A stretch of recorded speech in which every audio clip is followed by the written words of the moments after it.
Mais uma vez, eu quero dar as boas-vindas para quem chegou agora pela web, para você que já estava, para quem chegou agora aqui na missão.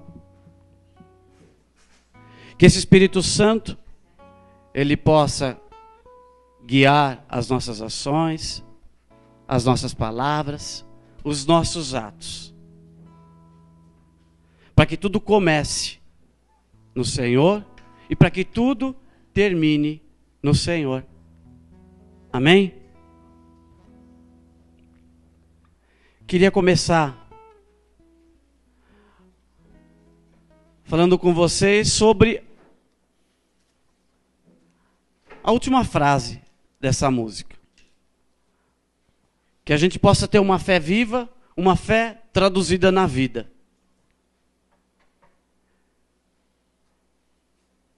E a gente fala de traduzir essa fé na família. E quando a gente fala de família, eu não vou falar de Sagrada Família, eu não vou falar agora de Louis Martin, não vou falar de Santa Giana agora.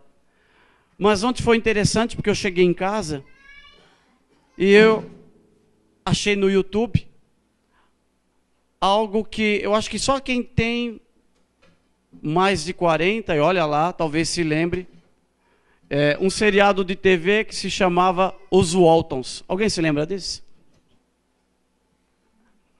Os Waltons, né? Talvez o que marcou mais a infância da gente foi o Boa Noite João Bob, Boa Noite Mary Ellen, Boa Noite Mamãe, Boa Noite Papai, Boa Noite Vovô, vovó, né? E toda essa série de Boa Noites, mas quando a gente olhava, eu lembro, diferente de hoje, aquele modelo de família, nós vimos uma família que parecia ser o ideal. Era um seriado de TV para os mais jovens, que era baseado nos Estados Unidos, zona rural, década de 30, Estados Unidos. Então, uma família de pessoas no campo e que, curiosamente, abordava aquilo que o Papa Francisco nos falava agora, na Jornada Mundial da Juventude. Os dois extremos da vida. As crianças e os pais que moravam com eles. Bem, talvez isso, na minha infância, marcou muito, porque a gente pensa, aquilo é uma família. Hoje, o que é vendido para nós na sociedade contemporânea não é mais este modelo de família. Vocês concordam, acho que, com isso? Os seriados que nós vemos hoje, já temos seriados de papai, mamãe, com filhos. Temos tudo isso. Temos seriado, já tivemos isso, de homem imitando o cachorro, adulto imitando o cachorro, e todas as coisas mais anômalas que a gente pode falar num contexto de família. Isso tudo o André também abordou muito bem ontem, no primeiro dia do fórum. Então, a primeira reflexão sempre, quando vem ao nosso coração, é trazer como que eu traduzo a fé pela vida, na minha vida. A primeira coisa que vem ao nosso coração é sempre o testemunho. E eu vou começar com o testemunho com algo que a gente tinha planejado falar até no fim. Mas eu quero compartilhar com vocês no início sobre o testemunho, sobre algumas perguntas que o Papa Francisco, na Praça de São Pedro, no dia 18 de maio, ele respondeu durante a vigília de Pentecoste com os movimentos eclesiais. Então, colocaram previamente para eles uma série de perguntas, os movimentos. Mas algumas respostas, principalmente essa que eu vou ler agora, ela vem muito de encontro ao que a gente está meditando e partilhando nessa noite. A pessoa fez uma longa introdução sobre a verdade cristã, sobre a necessidade da existência humana, sobre a dificuldade de anunciar Cristo, falando que sabia que a fé não é algo que se possui de uma vez por todas, aquilo que Bento XVI falava, que a fé não é um pressuposto óbvio, mas a pergunta era o seguinte: na sua vida, santidade, como pôde alcançar a certeza a respeito da fé? Olha a resposta do Papa. Eu tive a graça de crescer numa família onde se vivia a fé de forma simples e concreta. Mas foi sobretudo a minha avó, mãe do meu pai, que marcou o meu caminho de fé. Ela era uma mulher que nos explicava, que falava de Jesus, ensinava o catecismo. Lembro-me sempre que na Sexta-feira Santa, ela nos levava à noite à procissão das velas. No final da procissão, passava o Cristo morto. E a avó nos fazia, a nós criança, ajoelhar e dizia-nos: olha, morreu, mas amanhã ressuscita. Recebi o primeiro anúncio em casa, com a família. Isso faz-me pensar no carinho que põe tantas mães e tantas avós na transmissão da fé. São elas que nos transmitem a fé. O mesmo acontecia nos primeiros tempos, porque São Paulo diz a Timóteo: recordo a fé da tua mãe e da tua avó. Mas sempre há uma pessoa que prega, que nos diz quem é Jesus, nos transmite a fé, nos dá o primeiro anúncio. E assim foi a primeira experiência de fé que tive. É só isso, eu acho que a gente já podia terminar. A grande resposta de ter fé traduzida na vida é assim, essa simplicidade na vida da família. Eu creio que 99,9% daqueles que nos ouvem são irmãos de comunidade. Os irmãos da missão, talvez tenha um ou outro de Vinde e Vede. Mas a gente pode até trazer essa meditação também para os desafios de viver fé dentro de uma nova comunidade, para os desafios de transmitir esta fé dentro da nossa família. Tendo essa realidade de nova comunidade, e às vezes vivendo muitas vezes a realidade de uma fé em casa, de uma fé com cunhados, de uma fé com avós, ou de uma fé com irmãos, que é diferente. Como que eu transmito esta fé? Márcio Mendes, num texto que ele escreveu na Canção Nova, ele falava que a fé se manifesta, uma definição simples: um sim livre e consciente que o ser humano dá a Deus como resposta à sua proposta de salvação. Sim livre e consciente. Sim livre e consciente, nós voltamos novamente àquilo que o André colocava ontem. Eu não imponho a fé, eu não imponho a fé aos meus filhos. Mas o cotidiano de fé que eu vivo na minha casa, a fé simples, ela tem de contagiar, ela tem de germinar, ela tem de lançar uma semente em um terreno, que talvez em alguns momentos não seja um terreno muito fértil. Talvez quando os nossos filhos são bebês, são pequenos, estão na primeira infância, é mais fácil eu jogar esta fé como semente. Devemos dar um salto de fé que vá um pouco além do devocionismo, um pouco além somente da prática de religiosidade. Mas nós precisamos nessa noite começar a olhar também nas vidas dos santos. A Sandra vai pegar um pouquinho, algo que a gente lia sobre Santa Giana. Eu não vou pegar muito em Louis Martin, porque amanhã o Ítalo vai estar justamente trazendo como que era essa dimensão de vivência na família Martin, que são os nossos baluartes. Mas quem já leu Vida dos Santos, ou alguns testemunhos sobre os santos, sobre os pais dos santos, eu creio que simplesmente esse início dessa resposta do Papa Francisco já parece uma biografia de santo. Esse início dessa resposta já me lembra aquilo que os pais de Santa Giana viviam na casa deles. Desde a infância, Giana viveu na fé católica. Os pais assistiam à missa diariamente, porque tinham a Eucaristia como centro de suas vidas. Assim que atingiam a idade da razão, as crianças acompanhavam os pais.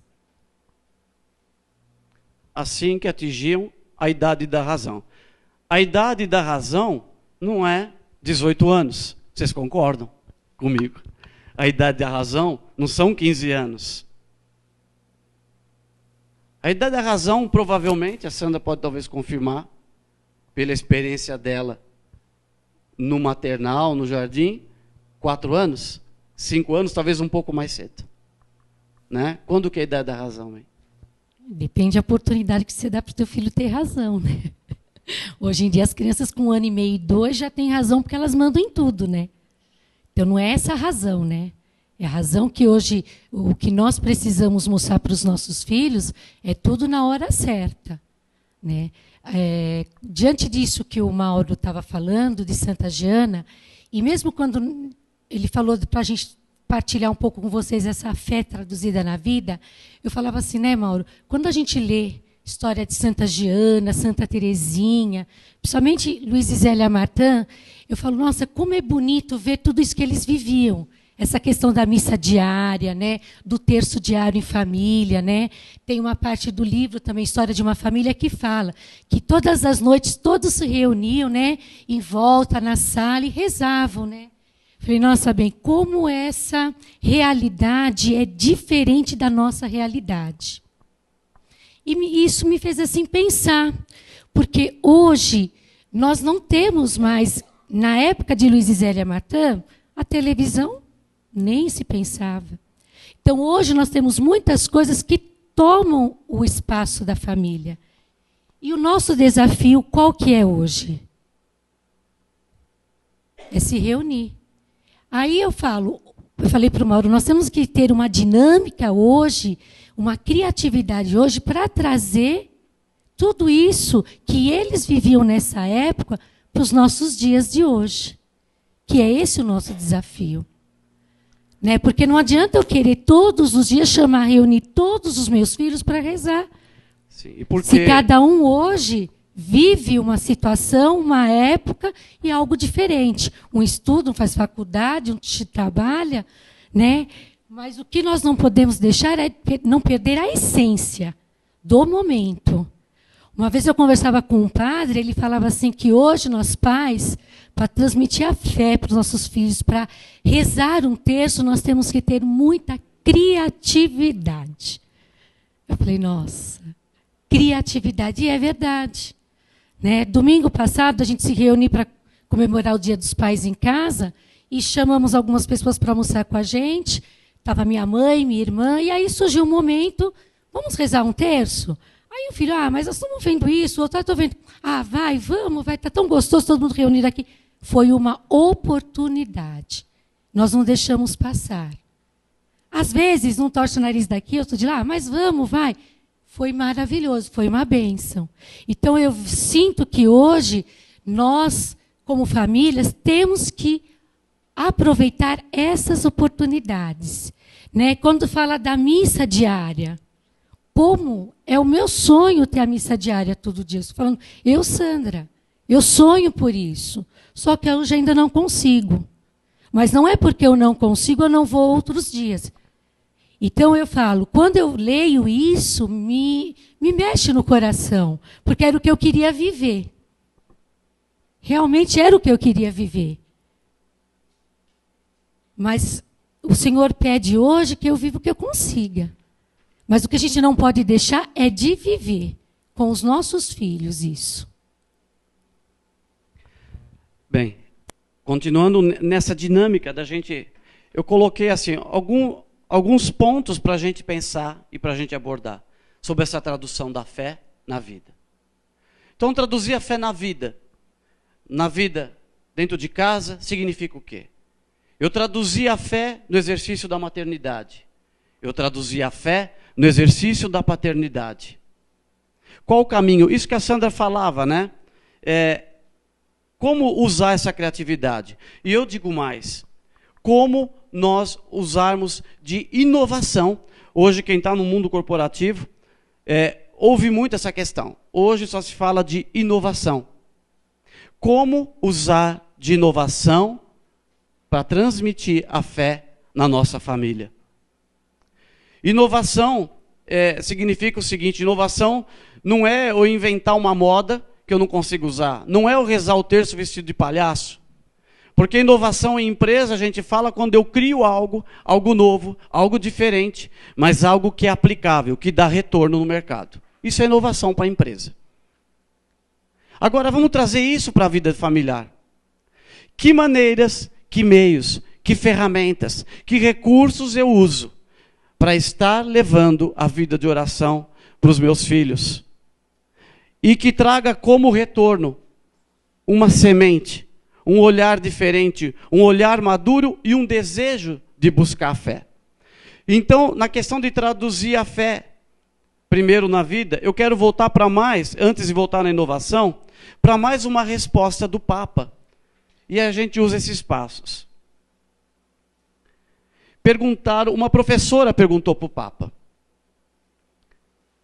Ela fala da dificuldade na escola, ensino numa escola, da dificuldade com os jovens, com os colegas, e ela fala o seguinte: com frequência, eu verifico que muitos buscam a felicidade em tantos itinerários individuais, em tantos caminhos individuais, nos quais a vida e as suas grandes questões se reduzem muitas vezes ao materialismo de quem quer ter tudo e permanece eternamente insatisfeito.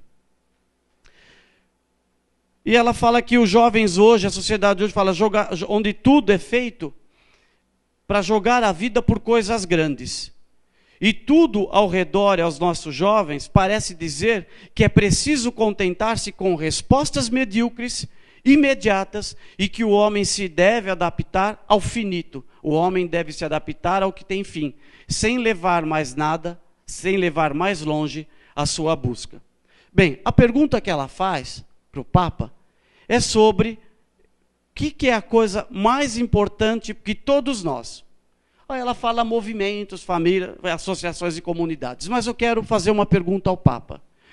Na sua opinião, qual é a coisa mais importante para a qual todos nós, famílias, pais, mães, devemos olhar para realizar esta tarefa que somos chamados? Que tarefa somos chamados? Transmitir a fé na fidelidade, transmitir a fé na vida, transmitir a fé no olhar de uma família santa.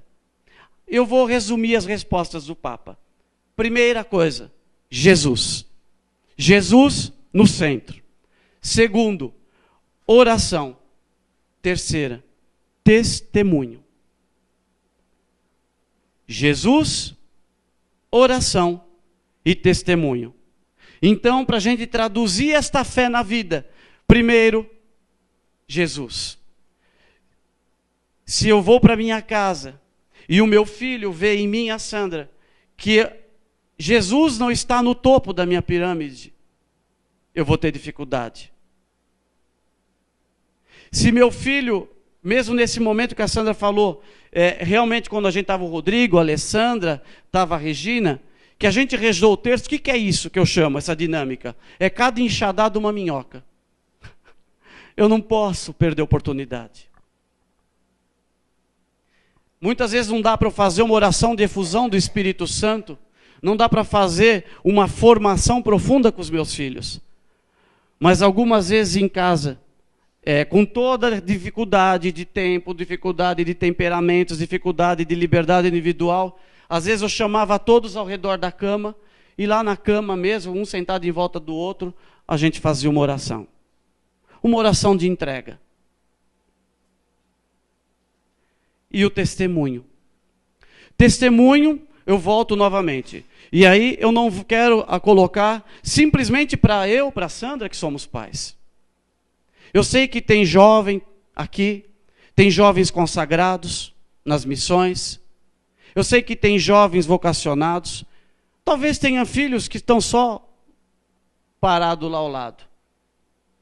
Mas também, principalmente, para jovens que já conheceram Jesus, vê um pouco de encontro a resposta da pergunta da Rosana Mares ontem.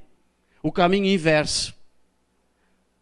Os nossos pais, os seus pais, eu falo os nossos pais porque aqui tem adulto com pai vivo.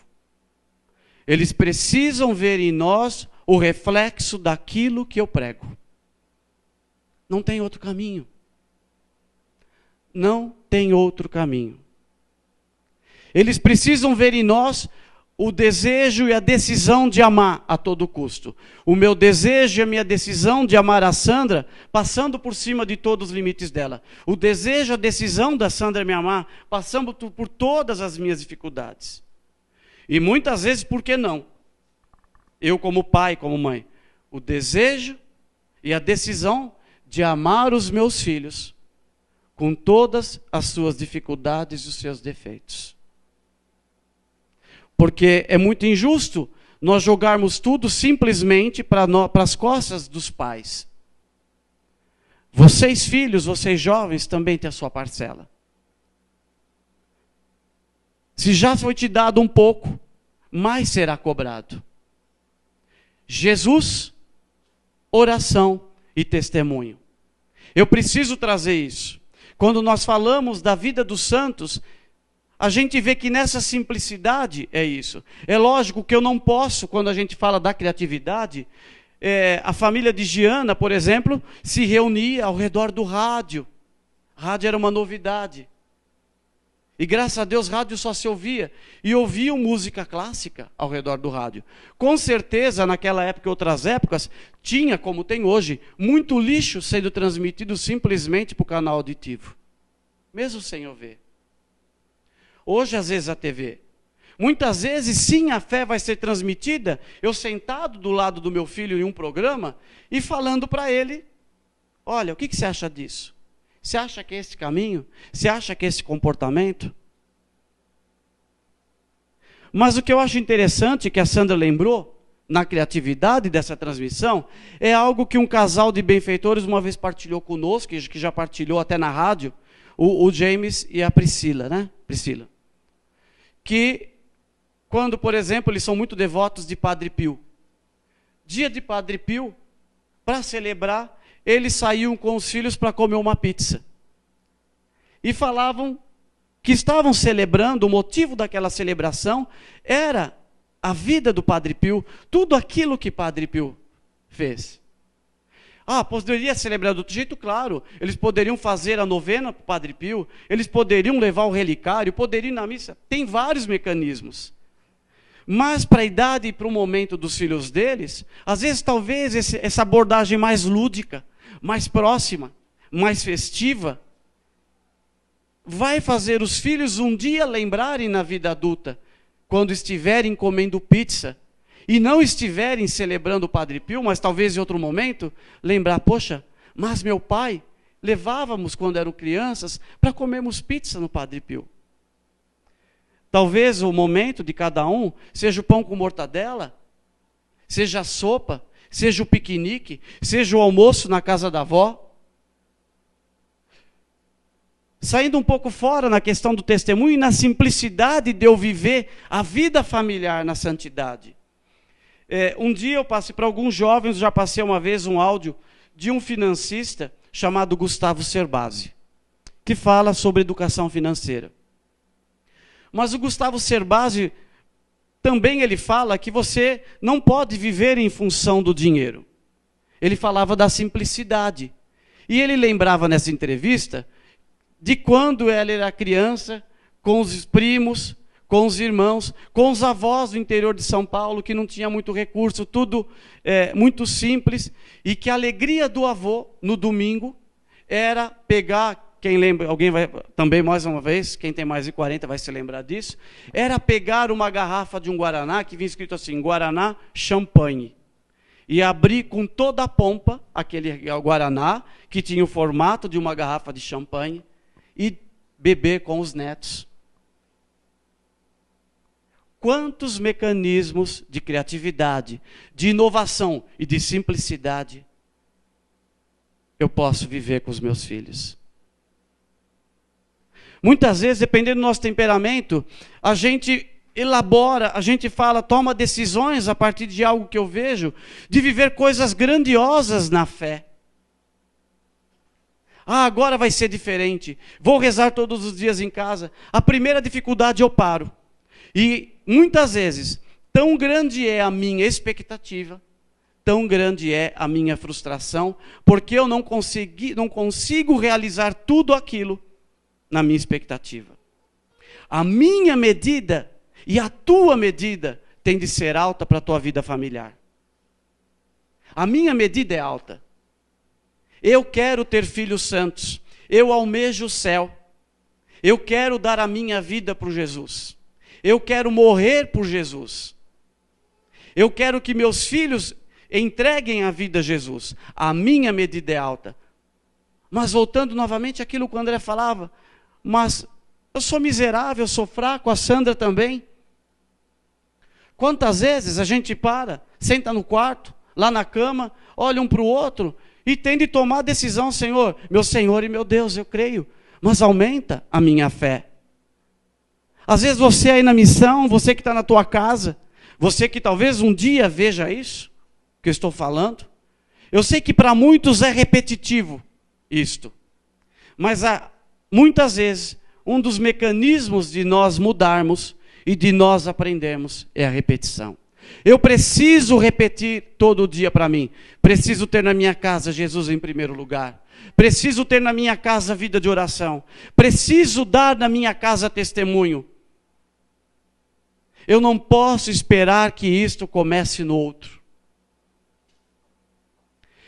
Indo mais à frente, lembrando aquilo que nós ouvíamos outro dia, que compartilhamos sobre o Padre Léo falando do desânimo. As nossas famílias estão desanimadas. Nós o deixamos cair na aridez. Nós deixamos cair na tibieza. E aí, nós não conseguimos ter um olhar de fé, um olhar adiante. Dom Bosco tinha grandes sinais dele, porque Dom Bosco muitas vezes, naquele oratório, naquele barraco, naquele estábulo que ele começou a guardar os menores dele, as crianças dele, ele olhava e falou, ali vai ser a basílica, ali vai ser a casa de formação, aqui vai ser o dormitório. Ele visualizava isto. Fé traduzida na vida. Como você visualiza? Como eu visualizo a minha família? Eu visualizo diante de Jesus, eu quero meus filhos casados, se for a vocação deles, e bem casados. Eu quero que minha filha, que o meu filho tenham mulheres, esposas de fé, que os levem para Deus e que eles levem os seus pares para Deus. Que eles não sejam queda de tropeço para nenhum.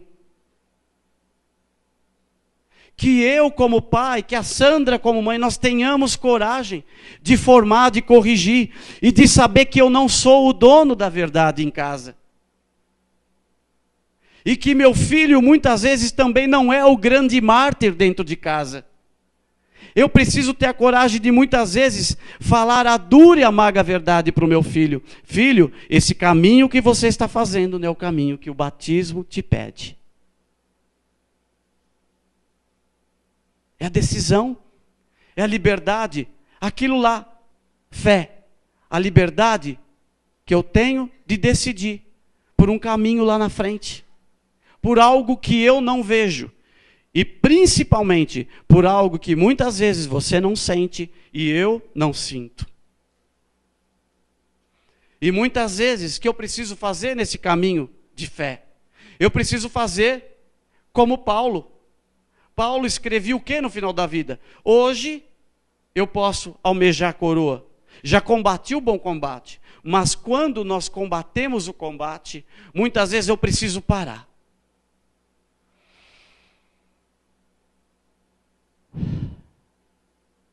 Respirar.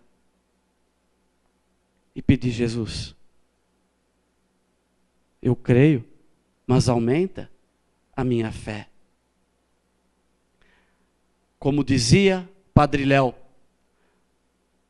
para você, que para isso que eu estou falando, e muitas vezes eu falo isso para mim, porque às vezes eu olho alguns comportamentos dos meus filhos, muitas vezes eu olho os meus comportamentos, quando ninguém está me vendo além de Deus. Eu falo, que esperança eu tenho de alcançar o céu? Que esperança eu tenho de salvação? Mas lembrarmos do Padre Léo, quando ele falava, Deus escolhe a maioria? Quem assistiu isso, lembra? Deus escolhe a maioria? Não. Deus não vai pela maioria, Deus vai pela minoria. Deus escolhe os melhores? Não. Deus escolhe os piores. Então até aí acho que todo mundo aqui está com o score alto. Principalmente eu. Estamos com uma alta pontuação, uma grande chance. Agora, o que nós precisamos com o testemunho passar em casa, na nossa vida, para os nossos filhos? Fome de Deus e surdez. Precisamos rezar para que os nossos filhos sejam surdos, porque eles vão ouvir muitas vezes: para com isso, isso é bobeira, isso é fanatismo, isso é radicalismo. Muitas vezes eu vou ouvir, ou eu vou falar para a Sandra: para. Não é isso que Deus quer. Deus não pede tanto. Deus é misericórdia demais. Deus é tão bonzinho. Para que rezar tanto, homem? Para rezar tanto, moleque? Para.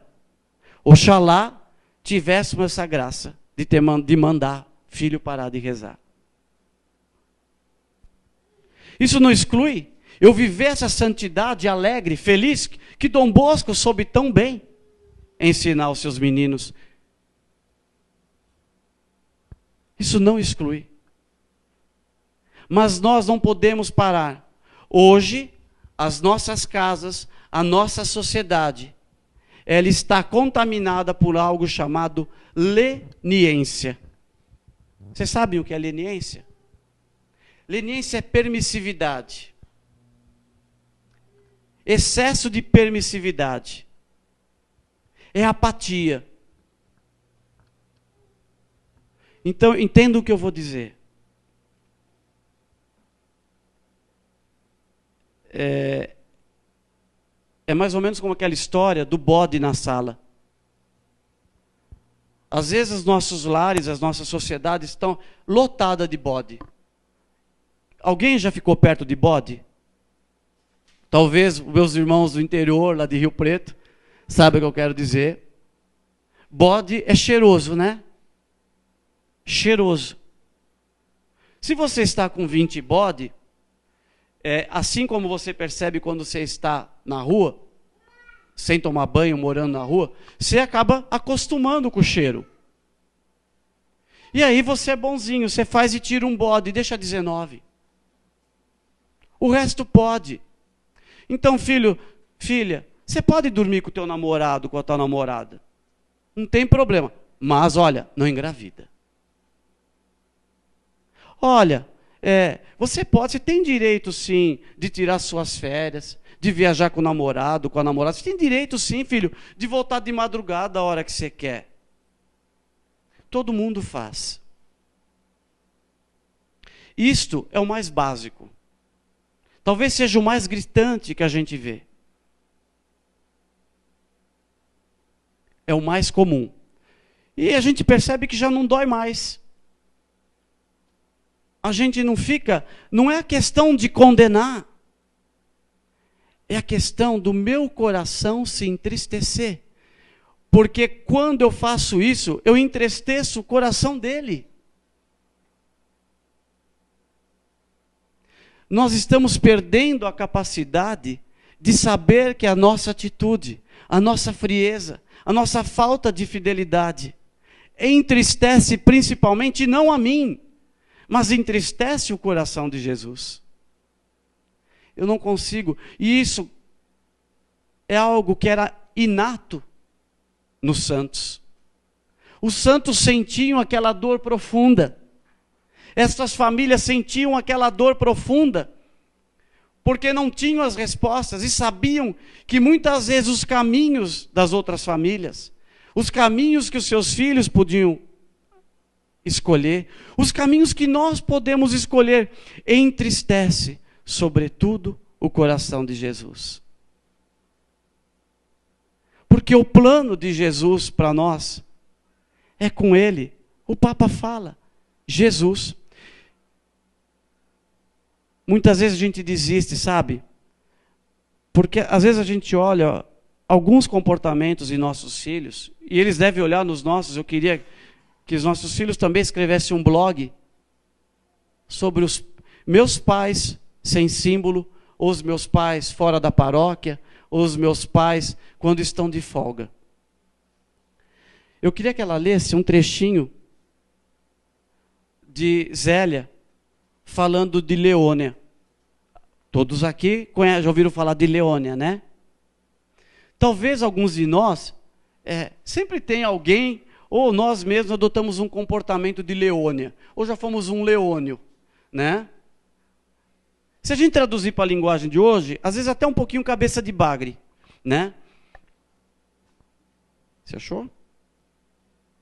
Mas eu quero que vocês entendam o seguinte: Zélia Martin escolheu um caminho de santidade, de fé na vida, de transmitir fé no testemunho de Jesus no centro. Mas ela não era excluída de viver o que ela passava com Leônia. A Sandra vai ler um trecho. Isso.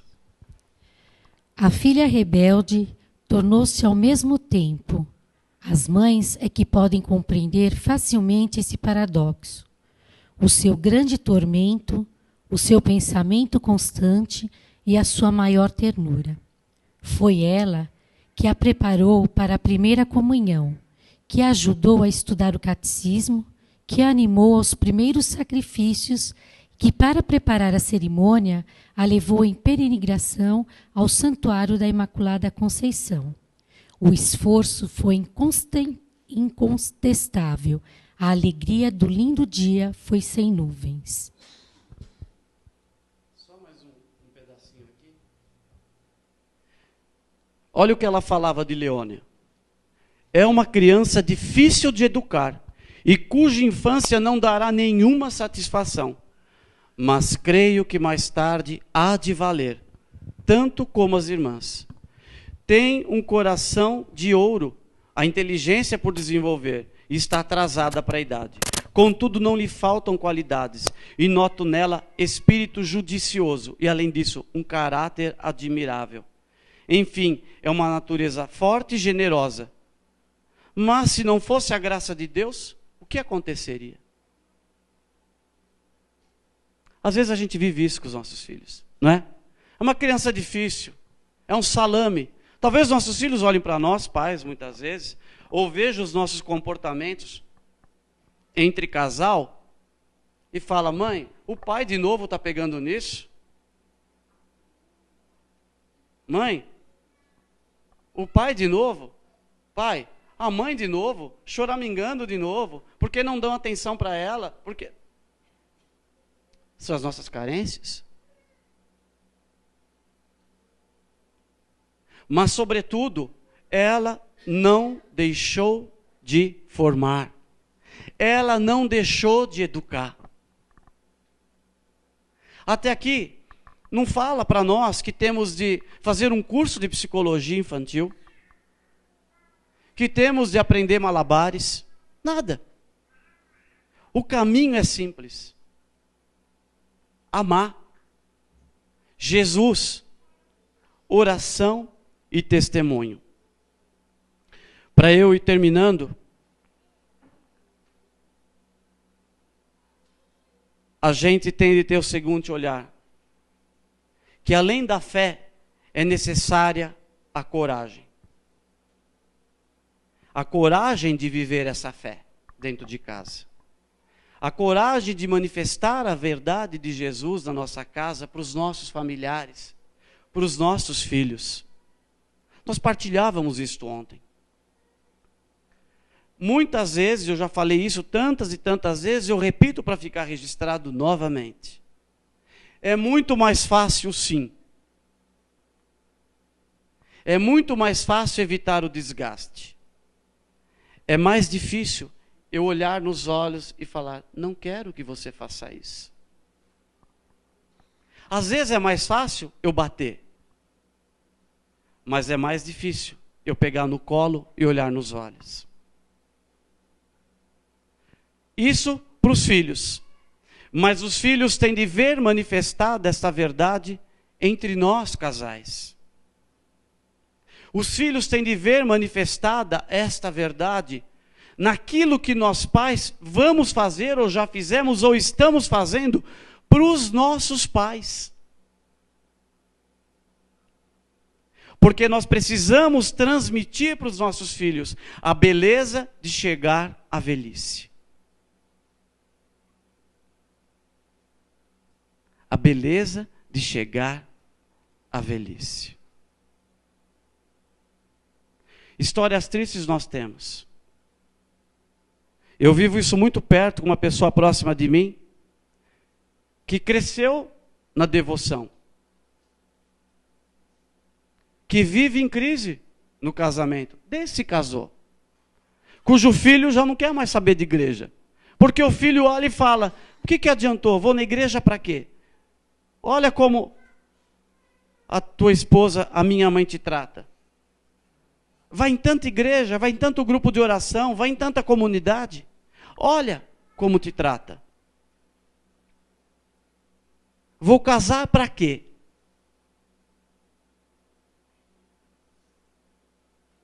Às vezes a nossa casa pode ter ícone da Sagrada Família, pode ter imagens, pode ter Bíblia aberta em cima da estante, pode ter elefante com a bunda virada para a sala.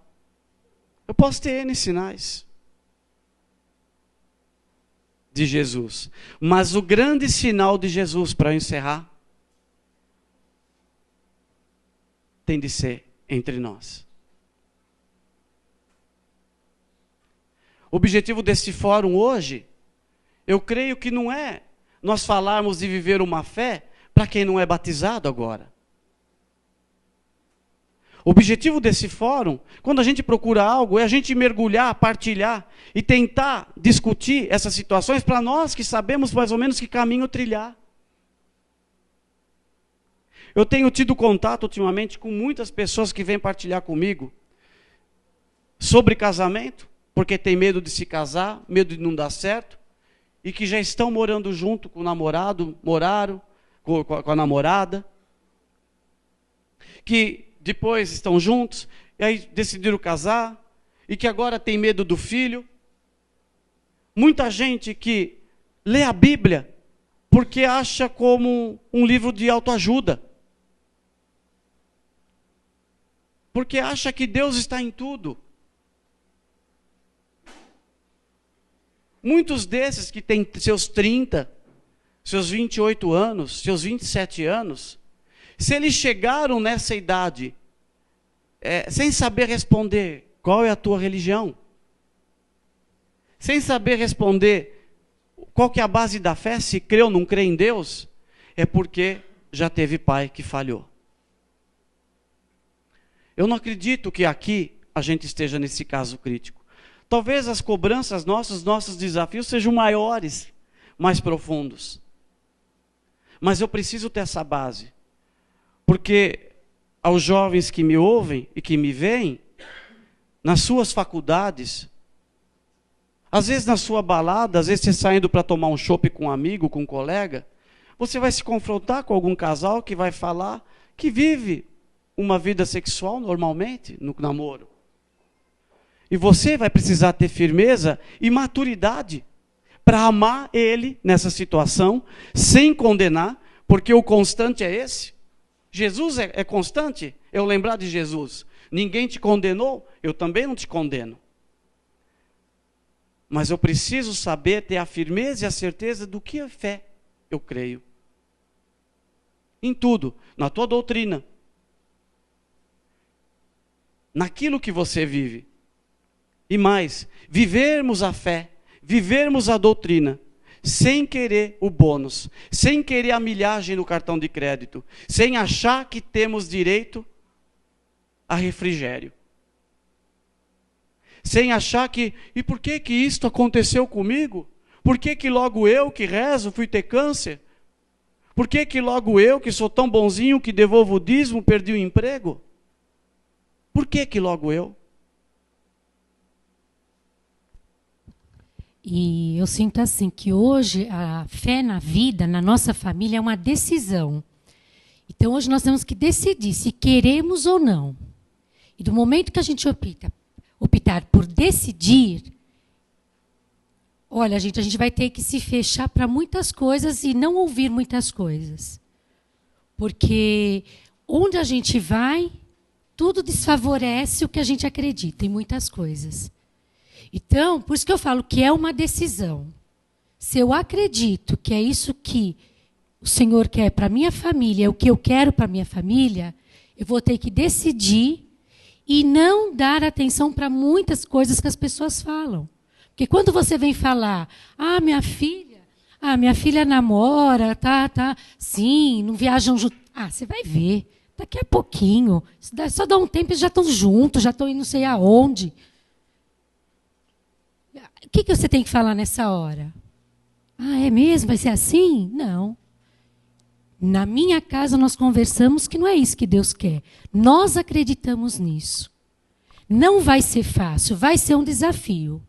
Por isso que eu falo, nós temos que querer e temos que acreditar que é isso que nós queremos.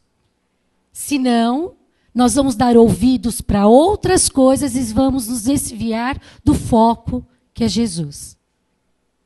Então, eu vejo que hoje, para nós pais, é um desafio. Se você quer a sua família no caminho da santidade, é uma decisão. Não podemos pôr a culpa na escola, pôr a culpa nos amiguinhos, não. Nós temos que, na nossa casa, ter essa decisão e passar isso para os nossos filhos. Por isso que eu falo que é um desafio, porque não vai ser fácil. Nós vamos ter cobrança. Vai ter hora que eu olho para o Mauro e falei, não dá mais. Mas aí a gente já decidiu, nós decidimos que nós não podemos viver mais sem Deus na nossa casa. Isso foi uma decisão minha e do Mauro. Nós sabemos que vai ter um preço, eu sei. Então é isso que hoje nós temos que refletir. Você quer pagar esse preço? É isso. Não vai ser fácil, não é só alegria, tem desafios, tem momentos que a gente questiona, tem momentos que fala, está difícil. Mas e o que eu quero? Então eu vejo, porque eu vivo isso, eu estou falando do que eu e o Mauro vivemos. Tem dia que a gente para e fala, não está fácil. O que está acontecendo? Dá vontade de parar. Mas aí a gente vê, não foi isso que a gente optou. Não é isso que hoje o Senhor pede para a gente. Então, é um momento que nós temos que parar e pensar realmente o que a gente quer. Levar as coisas no banho-maria, para cá, para lá. Deus não quer isso da gente. Então, e é o que o Mauro fala, é o exemplo para os nossos filhos. Hoje pode, aí amanhã já não pode. Mas, pai, onde você deixou? Hoje você não precisa ir na missa, não, filho, vai ver o futebol. Aí amanhã, não, vamos na missa porque é missa Dia das Mães. Então, nós temos que ter coerência. E eu sinto no coração que é um momento de decisão. Por isso que o Mauro fala desse desânimo. Porque a gente, às vezes, cai no desânimo. Comodismo. É mais fácil. Eu vou falar assim logo, pronto. Eu posso ver minha televisão, posso ficar em casa tranquilo. E não é assim. O que a gente quer passar para eles? E é o que a gente vai deixar. Eu falo, como é difícil ouvir assim. A culpa é dos pais. Isso me dói o coração muitas vezes. Porque eu sou mãe, eu sou, e eu sou professora, e quantas vezes eu vejo que tudo aquilo que a criança traz, já de pequenos, é nossa culpa. É o jeito que a gente fala, é o jeito que a gente direciona, é o jeito que a gente cria. Então, momento de decisão. Eu quero. Então, se eu quero, é a fidelidade que o André falou ontem. Vamos fazer do jeito certo. Porque está muito meio a meio, está muito vai de qualquer jeito. E olha como nós estamos, como as famílias estão, como as crianças estão, os adolescentes.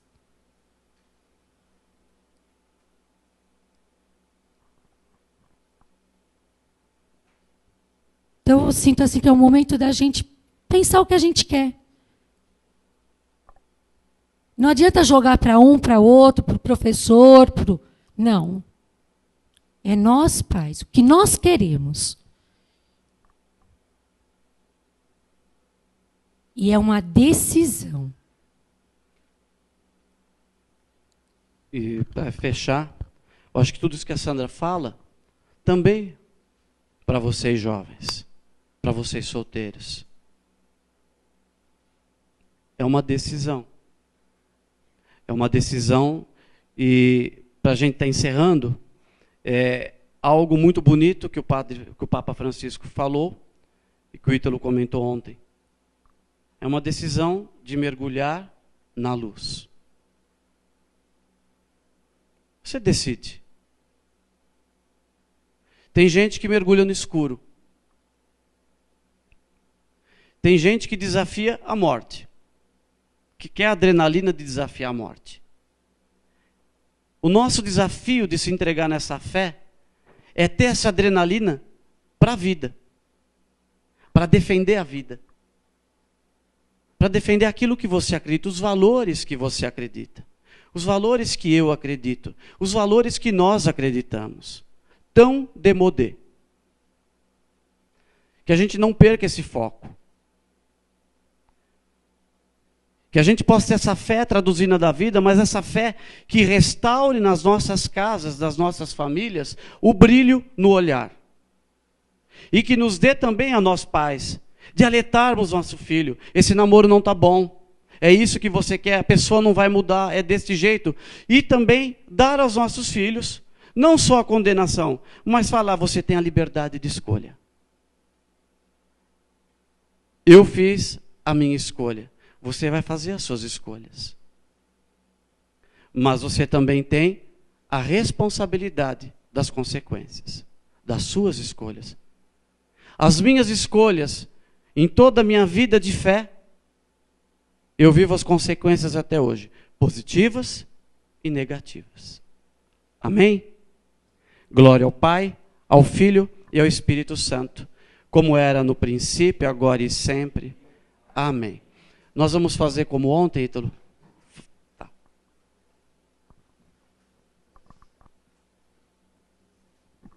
Então, hoje, para compor a mesa comigo, o próprio Mauro e a Sandra, para esse momento de debate, de perguntas. A Alessandra já deve ter colocado ali no chat da Web TV.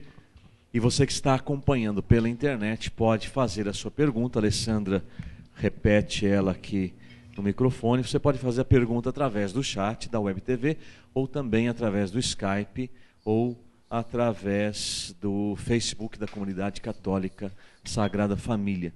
E aqui também fica, o Paulinho vai nos ajudar aqui no salão, o microfone à disposição para quem quiser fazer a sua pergunta, o seu complemento, o seu comentário, a sua intervenção. Afinal de contas, o fórum é construído por todos.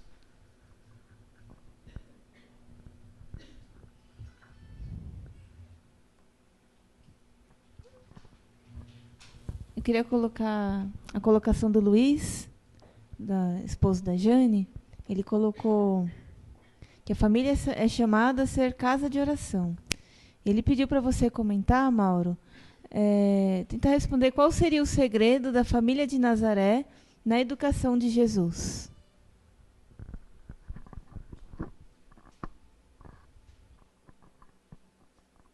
Eu, sim, no coração, a primeira coisa, simplicidade.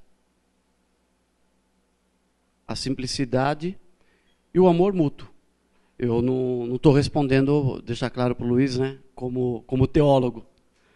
Estou respondendo como aquilo que a gente tenta usar de modelo na nossa vida familiar. Essa simplicidade.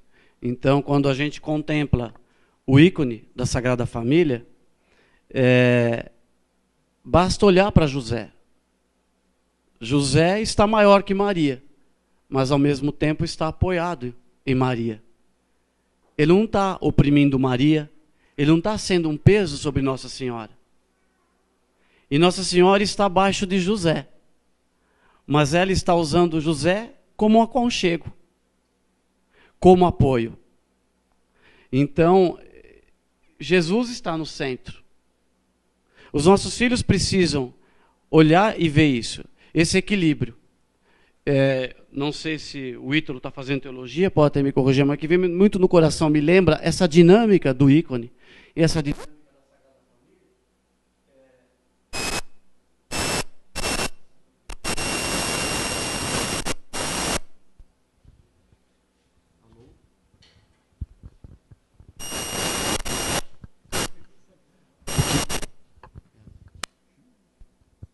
Oi? Bom, o que me lembra um pouco essa dinâmica é até a dinâmica do amor trinitário, que flui um pelo outro.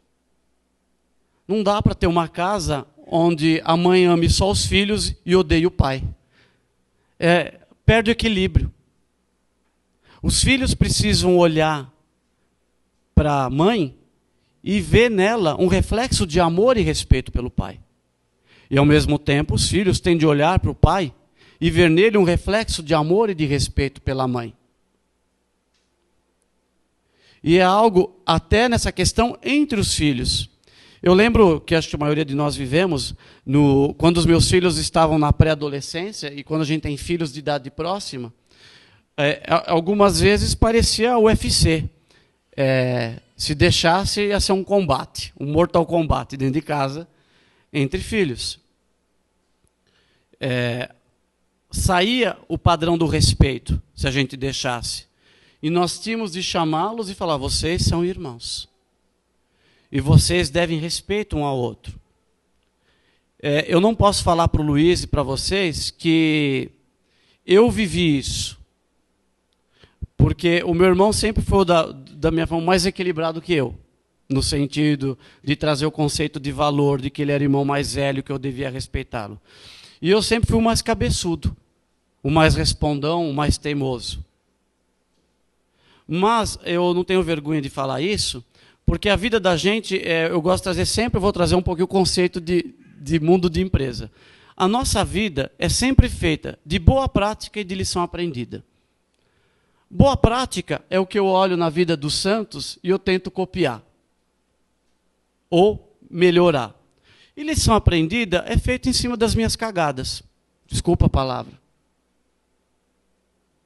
Tem gente que a gente busca olhar aquilo que eu fiz de errado, falo para os meus filhos declaradamente o que eu fiz, principalmente muitas vezes o meu comportamento, as minhas discussões, os meus desequilíbrios emocionais com a minha tia. Tudo bem que eu não tinha o conhecimento que eu tenho hoje, mas muitas vezes eu dei mau exemplo para os meus filhos na maneira como eu tratava a minha tia, pelos ciúmes dela. Muitas vezes eu faltei ao respeito com ela, indo na igreja e indo no grupo de oração, tocando na missa. Mas hoje eu chamo meus filhos e falo, eu fiz aquilo porque eu não tinha consciência. Hoje eu tenho. E eles têm um modelo muito forte quando veem meu irmão, veem minha cunhada, veem o meu sobrinho cuidando da minha avó.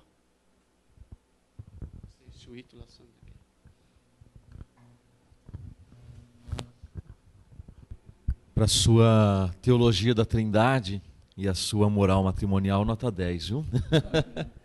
Não, mas de fato é isso mesmo.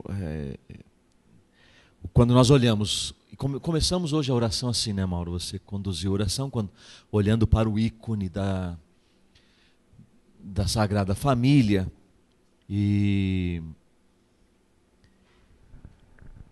relembrando aquilo que nós já aprendemos. A Sagrada Família é aquela a família de Jesus é aquela que reflete o amor trinitário. E não somente a família de Jesus, mas o matrimônio tem essa capacidade, né? E isso já foi dito por João Paulo II, por Bento XVI. Né? É uma pena que hoje, infelizmente, com a graça dessa onda Francisco, muito positiva, e que todos temos que admirar e louvar, elogiar, mas com a devida honestidade de não apagar um pedaço da história que se chama Pontificado de Bento XVI. Né? Então, quando eu vejo, por exemplo, livros que já foram lançados com o título assim, não quero julgar o livro, porque também não li, mas o título me faz pensar dessa maneira, Renasce a Esperança. Será que Bento XVI fez a igreja perder a esperança? Eu não perdi a esperança, pelo contrário, Bento XVI fortaleceu demais a minha fé. Ele solidificou a igreja. Nós temos um Papa humilde hoje, como os outros foram humildes, mas se temos Francisco que se destaca pela sua simplicidade e humildade, é por causa da grande humildade de Bento XVI ter renunciado. Então a gente tem que deixar isso aqui registrado, claro, porque senão a gente vai por um caminho tão tolo, né, que não cabe, né, para nós batizados. Mas voltando ali aquilo que Bento XVI falou, aquilo que João Paulo II destacou, na face da terra, aqueles que têm a capacidade de reproduzir ou de, na verdade, reproduzir ou espelhar o amor da Santíssima Trindade é o matrimônio, o amor de um homem e de uma mulher no matrimônio. Não são nem os consagrados, os celibatários, os religiosos, os sacerdotes, mas na face da terra, aqueles que estão mais próximos de refletir, né, o amor da Santíssima Trindade são os casados. Por quê? Em teologia, o Mauro fez essa pergunta, em teologia, a Santíssima Trindade, a dinâmica de amor que é vivida na Santíssima Trindade é chamada de pericorese ou pericórese, que é uma palavra do grego que significa dança. Então é como se a Santíssima Trindade, ela é uma trindade, o nosso Deus é um Deus em movimento, não é uma trindade estática, por isso pericórese, dança, movimento. Então é uma atividade permanente de estar no outro, nas pessoas da Santíssima Trindade, que esse movimento é o gerador de amor da Santíssima Trindade. Então, quando nós olhamos o ícone da Sagrada Família, nós somos convidados a penetrar também nessa dinâmica da Santíssima Trindade. Que aí está a palavra dinâmica. Não é estático de parado, né, com S, porque é estático com X, é de êxtase. Né? Ali nós nos extasiamos, mas não é estático de estar parado. Então, a família, a partir do matrimônio, é convidada a entrar nesta dinâmica, que é justamente uma dinâmica de amor, onde ninguém é superior que o outro, e retoma as palavras do Mauro na sua colocação, Jesus no centro. O ícone da Santíssima, da Sagrada Família nos recorda exatamente isso. Jesus está no centro. E quando Jesus está no centro, nós tornamos a nossa vida dinâmica. Não sei se foi o Mauro ou a Sandra que colocaram assim, temos que ter a coragem de formar e corrigir, né? Mesmo que a nossa fala tenha que ser dura e amarga por causa da verdade. Filho, este caminho não é o caminho do seu batismo. Então é essa a dinâmica que o amor vivido na Trindade, refletido na Sagrada Família, que deve ser refletido em cada matrimônio, em cada família, deve lembrar com a vida exatamente isso. Quando nós somos batizados, e quando nós fomos batizados, nós fomos imersos, né? A própria palavra batismo significa mergulho, nós somos imersos, nós fomos mergulhados na vida divina. Não foi só para fazer parte da igreja, como membros da igreja, sim, o batismo nos introduz na igreja, mas nos introduz na igreja porque a igreja é o corpo de Cristo, então ele nos mergulhou, nos imergiu na vida divina. Então nós fomos introduzidos na dinâmica da vida divina. Então olhar para a Sagrada Família é a gente pensar nisso tudo. Não é simplesmente olhar um ícone que aparentemente está estático, parado, mas ali tem vida, ali tem dinâmica do amor da Santíssima Trindade. O Luiz, ele agradece a colocação do Mauro, parabeniza também o Ítalo pela observação de Bento XVI. E tem assim, muitos comentários aqui. Tem outra pergunta. Deixa eu pegar aqui. Do Marcos da Elza de Santos coloca... Acredito que até em parte vocês já até responderam. Como podemos enfrentar este relativismo dos valores que tanto destroem as famílias, quando percebemos que nas próprias universidades católicas nós somos calados, mesmo que amorosamente discordemos dos valores pervertidos, né, torcidos? Essa é uma colocação do Marcos da Elza de Santos. Eu não sei se está correta a comparação que eu vou fazer. Acho que a gente tem de enfrentar o relativismo com o absolutismo. O absolutismo daquilo que é pecado, daquilo que é verdade.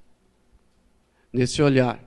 Né? A gente tem que tomar muito... É muito difícil, mas acho que é pedir ao Espírito Santo, ao mesmo tempo, o equilíbrio, uma maturidade, principalmente quando a gente está no meio acadêmico, de saber que você tem muitos incrédulos, muitos agnósticos, e muitos também altamente energéticos, que acreditam que o mundo é movido a só energias que circulam a gente. E realmente tem energia circulando a gente. Entendeu? Só poder na tomada você tem. Né? Mas nós cremos em uma única energia. Então, às vezes, nós somos... Por isso que eu acho que, para enfrentar isso, nós precisamos conhecer a doutrina. Eu acho que não tem outro jeito. Conhecer a nossa doutrina. É isso que a gente faz. Um dia eu saí da minha aula no MBA e o pessoal me chamou, a gente foi tomar uma cerveja, fazer um happy hour, e as pessoas começam a perguntar, você é católico? E a pergunta estava em moda lá na época, o assunto Marcos Feliciano, cura gay. Altamente polêmico. E eu respondi com aquilo que eu sabia. Primeiro que eu não sabia. Que eu não sabia, ao fundo, que se tratava o processo. Depois, o que eu sabia sobre como a igreja acolhe a homossexualidade. Como ainda é pouco estudado o que acontece, os motivadores, os causadores da homossexualidade. Mas a gente tem de ter... Eu sempre tento lembrar o seguinte, eu não posso ser omisso, no sentido... E também não posso ser fariseu. Eu não posso, na verdade, cair no farisaísmo.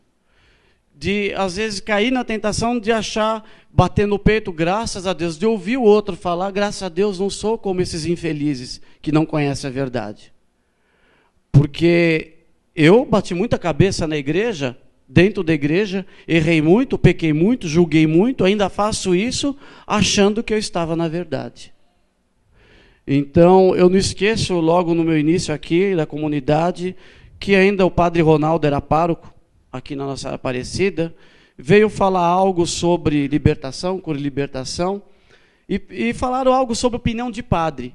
E ele falou, não procure opinião de padre, procure saber o que a igreja diz a respeito de determinado assunto. Isso é uma parte do relativismo, a gente enfrenta quando falo de doutrina. E o outro é a luta. A luta de viver a simplicidade. Tendo pouco, é assim, eu não posso viver miseravelmente sem necessidade. Né? Eu não posso, quando a gente fala de viver a simplicidade. O nosso filho, por exemplo, depende da condição que você vive. Eu acho que a gente tem de levar a vida mais ou menos como Luiz Martin vivia. Austera. Luiz Martin não deixava faltar nada de material para os filhos, para as filhas. Os pais de Santa Giana também não, formaram todos os filhos, mas sabiam que tudo que era material, tudo que circunda, tinha um propósito. Algumas vezes sim dar um lazer, né? Celebrar aquilo que a divina providência dava, mas aquilo não podia ser o centro, eu não podia viver em função disso, porque eu acho que o grande perigo do relativismo não são as grandes decisões. Não é hoje, para nós que estamos aqui, saber o que é homossexualismo, saber o que é, por exemplo, o aborto, que eu tenho que defender a vida. Mas o grande perigo é a sutilidade. São as pequenas coisas, a permissividade, aquelas pequenas licenças que eu dou para mim. Que eu muitas vezes caio, às vezes estou cansado, não vou rezar hoje, ou como alguns, hoje está frio para eu ir na missa, ou então, poxa, eu estou vendo esse filme aqui, tem essa mulher pelada, tem esse cara com ela, minha filha está do lado, mas passa rapidinho. As pequenas permissões que eu dou na minha vida. Eu acho que esses são os grandes riscos que eu tenho de ter atenção. Aquilo que a liturgia das horas traz muito, um versículo da Bíblia, que fala, né? Sede sóbrios e vigilantes, pois o vosso adversário, o demônio, está à espreita, né? Como um leão, prestes a te devorar, como um leão a rugir. Eu acho que muitas vezes o grande perigo do relativismo é esse. Ele está à espreita. Então eu tenho de ser sóbrio e tenho de ser vigilante. Tem perguntas na internet, perguntas aqui no salão. Tem mais alguma, Lê? Tem. A Sandra, ela coloca que seria interessante também comentar a dificuldade de transmitir a fé na família quando um dos cônjuges não tem fé ou tem outra religião. Por causa de, como foi citado também, muitos casais, assim, os jovens, noivos. Então, para os jovens, talvez que possam viver essa realidade, ou que convive, quando tem uma pessoa que tem uma fé, outra tem outra, ou um frequenta, outro não frequenta, como é que você transmite a fé nessa situação? Eu vou complementar com uma pergunta também para a Sandra, aproveitar aqui, em relação aos jovens que estão acompanhando conosco aqui o fórum, pela internet também. Eu só lembro 1 Coríntios capítulo 7, se não me falha a memória, ali São Paulo ele diz que o marido que não tem a fé, ele é santificado pela mulher que tem a fé, e vice-versa. Então nós estamos dentro do ano da fé, estamos com o tema da Semana Nacional da Família, que é a transmissão e educação da fé cristã na família, e o nosso fórum, que tem esse tema dentro da temática toda da Semana Nacional da Família, transmissão da fé na família. Então, a palavra de Deus, ontem o André também falava que nós temos que dar respostas com a palavra, o Mauro e a Sandra reforçaram isso hoje em relação à palavra, e a palavra de Deus diz, o marido que não tem a fé é santificado pela mulher que tem a fé. Agora, se a mulher falhar na fé, ela não vai conseguir o sucesso disso. Então ela precisa tomar posse desse dom que é dado de graça, né? Tomar posse é uma maneira de dizer, porque ninguém tem a capacidade nem o poder de tomar posse daquilo que não é seu. A graça de Deus é gratuita, não é nossa, é dele. Então é a graça que nos alcança e não nós que tomamos posse dela. Então a fé é um dom que foi recebido. Então, se é o marido que não tem a fé, é a fé da mulher que vai conquistar esse marido. Lógico que aí nós entramos com a outra palavra, que é Pedro. Pedro ele vai dizer como é que você conquista o seu marido. Não é com os seus adornos externos, mas é com o seu ornamento interior. É assim que você conquista o marido. E o marido vai conquistar a esposa da mesma maneira. Não é com aquilo que você aparenta exteriormente, que, lógico, deveria ser o que está no seu interior, mas é com o que está no interior que você conquista, e conquista pela fé. Sandra, nós temos jovens acompanhando o nosso fórum, jovens solteiros, namorados, noivos, tanto aqui em São Paulo como pela internet. Nós falamos muito, sobretudo para os pais, transmitir a fé que é traduzida na vida. Mas eles que estão se preparando, eles não têm filhos, terão filhos. Qual é o melhor caminho para se preparar? É simplesmente ouvir o que nós estamos falando hoje? Não, isso não é para nós hoje. Quando nós tivermos filhos, nós vamos ouvir. Ou esse é o momento de traçar um plano, uma estratégia, conversar entre si, como nós queremos fazer na prática a educação dos nossos filhos? Isso que eu vou falar é um pouquinho... Até eu vivi isso com o Mauro, né? Quando a gente começou a namorar, nós já tínhamos também uma intenção no nosso coração do que nós queríamos para a nossa vida de matrimônio. Então, é muito importante você que está noivo, você que está pensando em namorar, né? Já ter isso no teu coração, né? Porque a gente tem que estar conversando com isso, tá falando sobre isso. Às vezes eu escuto alguns jovens falar assim, a gente às vezes pergunta, e quando você vai casar? Ai, pelo amor de Deus, não fala isso, ainda é muito cedo. Sim, é cedo, mas no momento que você escolhe uma pessoa para você namorar, para você partilhar, né, todo o seu coração, isso faz parte também, né? E isso vai entrando o quê? Na preparação do noivado, na preparação para o casamento e quando você casa, para os filhos. E aí você vai o quê? Transmitir o quê para os seus filhos? Aquilo que você vive. Então nós temos que tomar também muito cuidado de quando, né, se casa, de não achar que tem que viver só os dois, né? Que você não pode esquecer da comunidade que você vive, para você poder ir passando isso para os seus filhos desde pequenos. Né? Não é porque é pequeno, não vou levar na missa, ele corre, ele dá trabalho. Vamos educar, vamos explicar desde pequenininho. Uma vez eu ouvi uma moça falar na escola de família, a criança dela tinha 5 anos.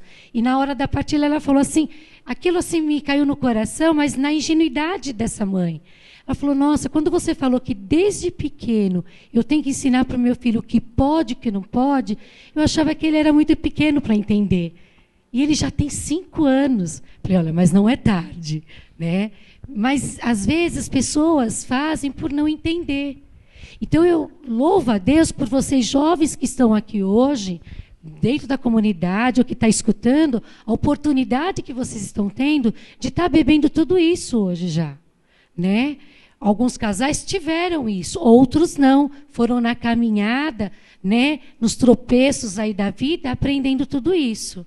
E a gente vê o reflexo lá na frente, na criação dos nossos filhos, do que a gente educa, né, do que você vai passando para eles desde pequenos. Então, essa comunhão com Jesus já desde o namoro, ela é muito importante. Não, só complementar rápido isso que a Sandra disse, do modelo. Eu e a Sandra, a gente se lembra muito, para alguns já comentamos, dos nossos jantares na casa da Cidinha e do Ronaldo. Que eram casais da igreja, sempre envolvidos na paróquia. A Cidinha até hoje é ministeriada em cura e libertação. Mas nós éramos adolescentes, a Sandra, eu tinha 17 anos, a Sandra 15, e chamavam. E a gente ia jantar na casa deles, dia de semana, para ver como que era isso. Eles tinham 3 meninas, depois ela ficou grávida de mais uma, né? Tinha 2, ficou grávida da terceira. E a gente via tudo aquilo, mandando uma fazer lição, chamando a atenção da outra. E o que a gente conversava? Sobre vida de casado, sobre vida de fé. Porque a conversa girava em torno disso. Outro dia, é curioso, e isso é bom a gente ressaltar, um bom e um mau, né, que preocupa, e eu acho que tem de ser um sinal de alerta. E um alerta grave. Domingo na missa, aqui no Padre Ricardo, foi muito bonito, porque o Padre Ricardo, no meio da homilia, chamou o menininho que é o filho do Ronaldo, né? Como ele chama? João Pedro. Chamou o João Pedro. E ele falou, João Pedro, eu fui na tua casa jantar, e você, na hora de jantar, você rezou. O que você rezou? E aí ele começou a desfiar a oração da providência. Todinha. E o padre falando do modelo, porque o padre, essa semana, na homilia, ele falava o quê? E eu tinha até anotado isso para partilhar, mas já fica agora nisso. Aonde está o teu coração? Lá está o teu tesouro. Então, aquele menino, ele já está tendo, é ruim, mas já está sendo preparado para saber onde que tem de estar o coração dele, o tesouro dele, porque ele falava que ele era amado, né? E outro dia lá no trabalho, eu perguntei para 2 colegas, e aí, você já é avô? Ele já tem as filhas que namoram? Não, que eu tô, minhas filhas já estão com uma tem 24, outra é mais novo, namoram já há um bom tempo, mas ninguém fala de casar. Sabe por que ninguém fala de casar? Porque os filhos hoje encontram um ninho tão acolhedor dentro de casa. E muitas vezes a mamãe e o papai, no inconsciente também, criam umas condições tão boas para o filho. Vai ficando aqui, está tão bom. Façamos uma tenda para mim, para você e para o papai. Porque aí, quando eu tiver velhinho, você troca a minha fralda. É mais ou menos isso que o inconsciente de muito pai trabalha hoje. Se o filho então falava, eu quero ir morar no exterior, pelo amor de Deus.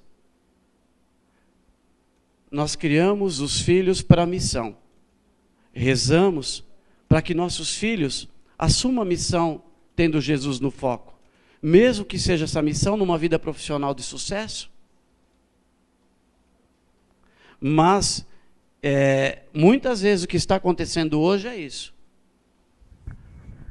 Muitos pais com quem eu convivo hoje não poderão falar a história dos seus avós. Muitos casais que se casarão daqui a 10, 15 anos, não, olha, vai ser raro. Vai ser raro, vai ganhar medalha. Meu avô é vivo. Meu avô é vivo. Vão perder a história. E quando a gente trabalha a questão de maturidade, a questão de maturidade em família, e a gente trabalha a nossa questão em vida comunitária, de maturidade humana, nós aprendemos o quanto é importante nós sabermos a nossa história. Por isso que eu me lembro muito bem do meu sogro, minha sogra também, mas meu sogro principalmente, eu não me cansava de ouvi-lo na mesa, contando a história da juventude dele. Lá em Portugal, quantas vezes, mãe? Ele falava? Lá em Portugal, da juventude, contando depois quando chegou ao Brasil.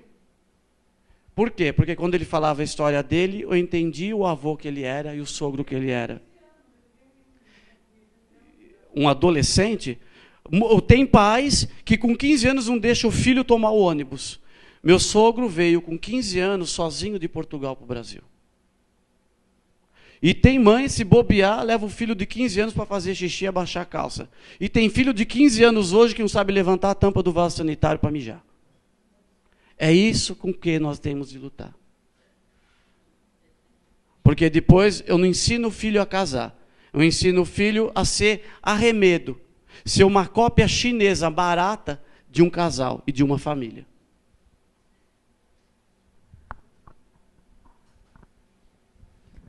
O que está circulando aqui, um colocou um comentário, está um respondendo do outro mesmo, baseado no que vocês estão falando, está muito agradável.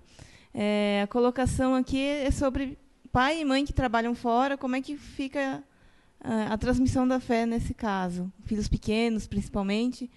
Se a maioria do dia, né, os dois estão fora, e aí as crianças às vezes ficam sempre escanteadas, vamos dizer. Então, um dando exemplo para o outro, até o Marcos da Gisele coloca que aproveito para dizer que pudemos aprender isto vem da família do Mauro e da Sandra. Então, porque a Sandra colocou assim, que quando um pai ou a mãe trabalham, precisam dar mais qualidade ao tempo que estão com os filhos. Então, por mais que seja pouco tempo, mas que esse tempo seja de qualidade, né? E o Marcos aproveitou para dizer isso, que eles aprenderam isso e fazer isso também observando vocês. Então, é isso a colocação que está sendo feita aqui. E também tem mais uma pergunta do Fábio. Não sei se deixa para depois, você já coloca? Olha, essa questão do trabalho hoje, né? Nós temos a nossa realidade hoje pede para muitos pais trabalharem. A questão da mãe hoje, nós temos os dois lados. A mãe que precisa e hoje o que a sociedade cobra da mulher de trabalhar, que é o status, estar bem. Né? Então, o que eu trabalho muito na escola é essa questão da necessidade. E o que a gente paga é por isso. Né? Eu abri mão de trabalhar 2 períodos para poder ficar com os meus filhos. Então, eu abri mão de ter uma casa mais rápida, eu abri mão de ter um carro zero, eu abri mão de um monte de coisa financeiramente para poder ficar com os meus filhos. Tive o privilégio de poder trabalhar meio período. né? Mas a pessoa que não tem esse privilégio, que ela necessita, é o que eu falei, a gente precisa ter essa qualidade do tempo. Porque também não adianta muitas mães que ficam em casa o dia inteiro, põe a criança numa televisão, num videogame, não sabe nem o que está acontecendo com o filho, porque, atenção, quando o seu filho está muito quietinho na televisão, tem algo lá que está puxando muita atenção dele. Então, tem que estar atento a isso. Então, os pais hoje não, né? Às vezes a mãe está em casa, mas não dá essa atenção. E eu vejo muitos pais que às vezes trabalham, a mãe também, mas a educação do filho é ótima, porque ela tem essa qualidade. E muitos pais que são católicos, que têm a sua religião, que precisam hoje, mas a gente sabe que a pessoa passa esses valores. Então, o que a gente tem que saber o que é prioridade para nós hoje. É o que eu falei, a decisão. Né? Ou a gente quer a decisão de só ter, de só dar para os nossos filhos a parte financeira, ou de dar o quê? O lado humano, os valores. Eu tenho uma pessoa que trabalha comigo, a Neuza, já há quase 20 anos, né? Ela tem 8 filhos, e é uma pessoa que, quando eu vou na casa dela, eu fico assim, abismada com a educação dos 8 filhos dela. Tá? Uma pessoa simples, muito trabalhadora, viúva, que quase não está em casa, né? Um filho passa para o outro, que é aquilo que ela consegue passar para eles. Qual é a receita? Só que a Neuza é evangélica, hoje. Mas um dia eu cheguei em casa mais cedo e ela não me viu, ela estava lá no banheirinho que eu tenho lá no fundo, se trocando. E eu ouvia ela por minutos e minutos orando em voz alta, agradecendo, pedindo a Deus pelo dia. Ela não me ouvia, e aí eu deixei ela rezando. Quem sou eu para falar que do jeito que ela hoje, essa maneira de viver a fé, quem sou eu para falar que ela fora da Igreja Católica, ela não tem salvação? Na pobreza. 8 filhos, muitas humilhações a cada gravidez, ouvindo muita gente se dando direito de palpitar, e ela muitas vezes falando que ela nunca pediu nada para ninguém, por causa dos filhos. E aí entra novamente a decisão. O que você quer para a sua família. Então, hoje, eu falo que é a época da decisão. Eu quero dar para o meu filho só o ser ou o ter. Eu quero que ele seja alguma coisa ou que ele tenha. Isso entra a fé, entra o profissional, o material, tudo. Então, eu vejo que hoje é um momento mesmo de decisão para nós pais, nessa época que nós estamos vivendo. Né? Porque nem tudo é baseado no dinheiro. E não é mesmo, a gente sabe disso. Né? Então, e a fé, ela é o foco principal de tudo isso, não tem como. Só mais uma colocação do Fábio. O que é fazer quando tem alguma fé, alguma crença próxima nossa, por exemplo, evangélica, e os filhos que seguem, né, o catolicismo com os pais, começam a se assim, desvirtuar um pouco e a ficar com essa dúvida, às vezes, de querer seguir um lado mais evangélico ou protestante, falando, eu estou seguindo a Deus. E como o pai, nessa hora, intervém, né, com as palavras certas.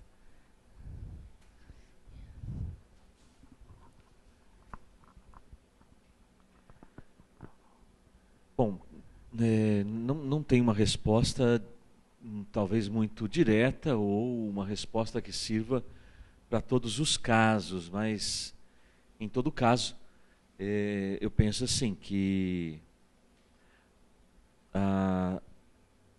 eu sempre reflito na questão das consequências, né? Se um filho começa a olhar para um outro caminho, significa que o caminho apresentado para ele não foi convincente. Ou o caminho não foi apresentado para ele. Ou ainda, aquilo que o André falava ontem, a partir da pergunta do Heraldo, os desafios próprios da idade do adolescente, que procura a sua identidade e reafirmar a sua identidade.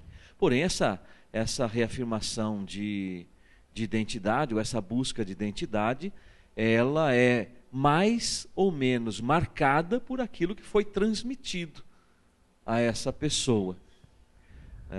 Agora, se ainda o caminho é um caminho evangélico, louvado seja Deus. Porque hoje a gente sabe que não é a maioria das mudanças de caminho que os filhos acabam tomando. Se acabam se tornando evangélicos, ainda creem no mesmo Deus, em Jesus que salva. Como o Mauro falou, lógico, a salvação fora da igreja. Isso já foi superado historicamente já há bastante tempo. Então, o que tem que, talvez, ele responder, no momento desse em que um filho começa, já passou do início da idade da razão, como foi dito aqui, ele começa já a ter questionamentos e dúvidas sobre que caminho seguir, significa que ainda não há uma convicção segura. Então, volto àquilo. Ou essa convicção não foi passada, ou ela talvez tenha sido passada, mas com falta de coerência de vida, que aí não dá firmeza. Se o pai e a mãe não têm coerência de vida, não vai dar firmeza daquele filho seguir o mesmo caminho.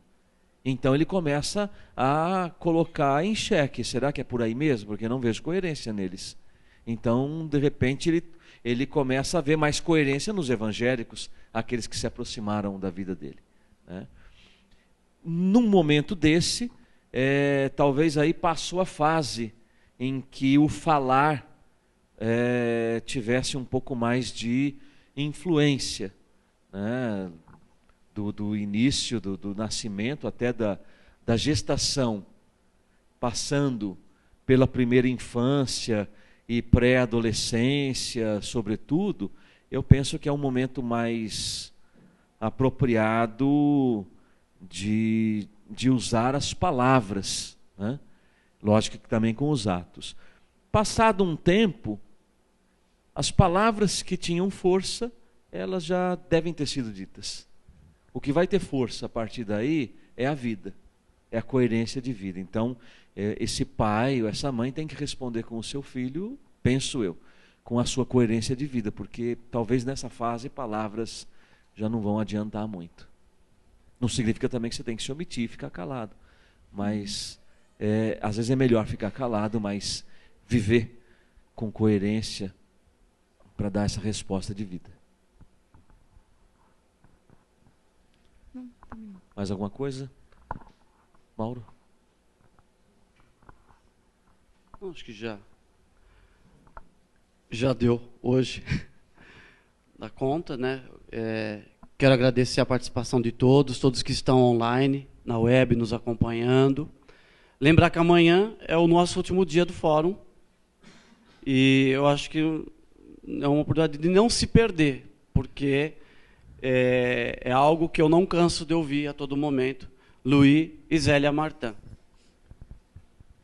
Essa família, né, nós começamos amando a filha e hoje a gente, graças a Deus, como comunidade, somos apaixonados pelos pais também deles. E que depois, tudo isso que se discute no fórum, eu sei que muitos de vocês que nos acompanham já ouviram tudo isso que nós falamos. E que tenho a certeza, eu falo principalmente para quem está aqui, eu falo para mim também.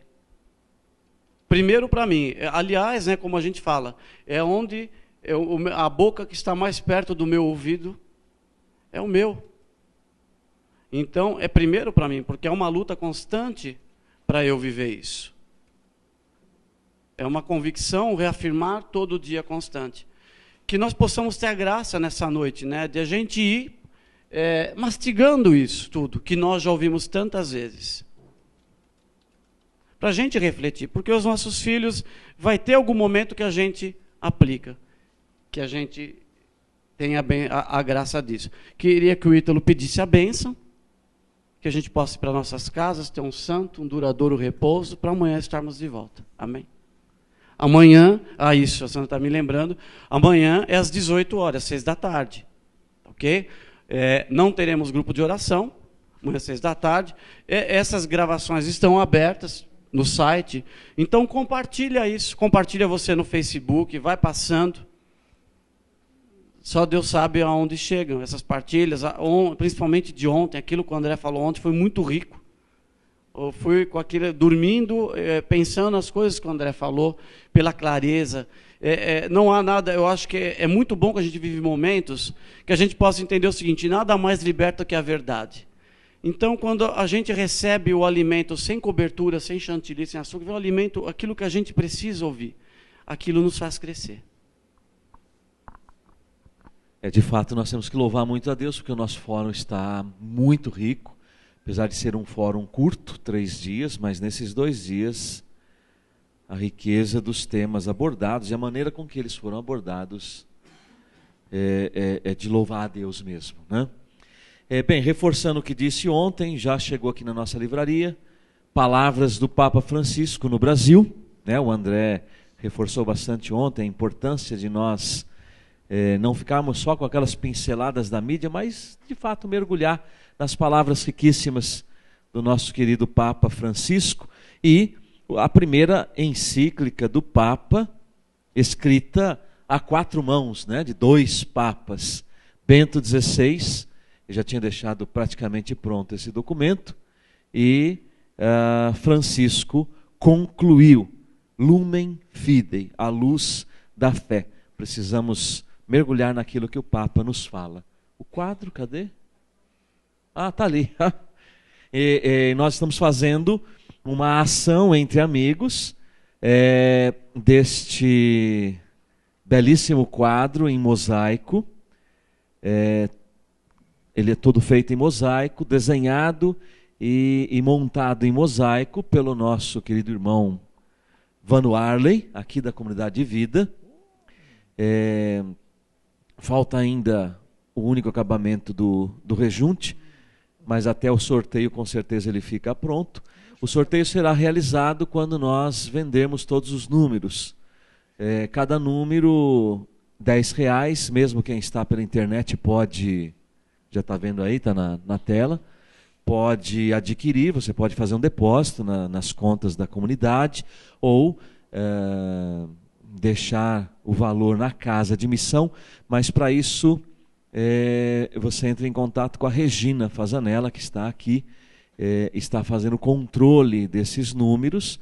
A Alessandra está no chat, se alguém deseja adquirir um número, deixa o nome com a Alessandra, ela passa para a Regina, e depois você confirma o seu número através de um depósito ou fazendo o pagamento na casa de missão, seja em São José do Rio Preto ou na casa de missão de Santos, tá bom?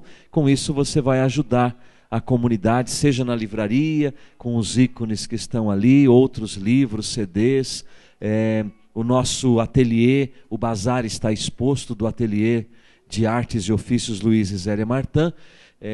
Com essas iniciativas você ajuda a comunidade a buscar, diante dessa luta, o 100%. Nós chegamos ao meio do mês com apenas 8%. Nós estamos com 8% da nossa meta.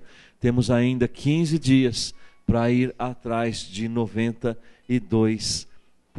Então essas iniciativas vão ajudar nós a chegarmos ao 100%, tá bom? Então agradeço mais uma vez a presença daqueles que estão pela internet também, acompanhando o nosso fórum.